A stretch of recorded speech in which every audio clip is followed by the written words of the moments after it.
போயிட்ட, நான் சொன்னது நீ கேட்காம போயிட்ட, ஏன் இப்படி செஞ்ச, நான் கொடுத்த ஆஸ்தியெல்லாம் நீ அழிச்சிட்டேன்னு அந்த தகப்பன் சொல்லவே இல்லை. அவர் என்ன சொல்றாருன்னா, நீ வந்துட்ட பாத்தியா, இதுவே எனக்கு பெரிய சந்தோஷம். இன்றைக்கு தேவனுடைய பிள்ளைகளே, நீங்க ஒருவேளை ஆண்டவர் கொடுத்த அபிஷேகத்தை, ஆண்டவர் கொடுத்த அழைப்பு, ஆண்டவர் கொடுத்த பலனை, ஆண்டவர் கொடுத்த ஜெப வாழ்க்கையை நீங்க இழந்திருக்கலாம். ஆனா இன்றைக்கு ஆண்டவருடைய எதிர்பார்ப்பு, ஆண்டவருடைய ஏக்கமும் அந்த வார்த்தையின்படி நமக்கு என்ன சொல்லுதுன்னா, நாம மறுபடியும் திரும்பி வருகிறத தேவன் எதிர்பார்க்கிறார். நாம மறுபடியும் திரும்பி ஆண்டவர்கிட்ட போனா நம்மளை குற்றப்படுத்த மாட்டார். நீ இப்படி செஞ்சியே அப்படி செஞ்சியன்னு குற்றப்படுத்த மாட்டார்.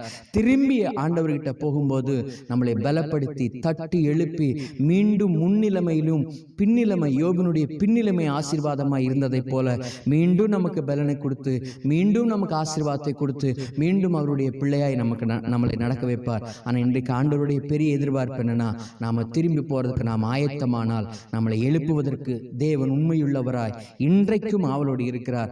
ஆண்டவர்கிட்ட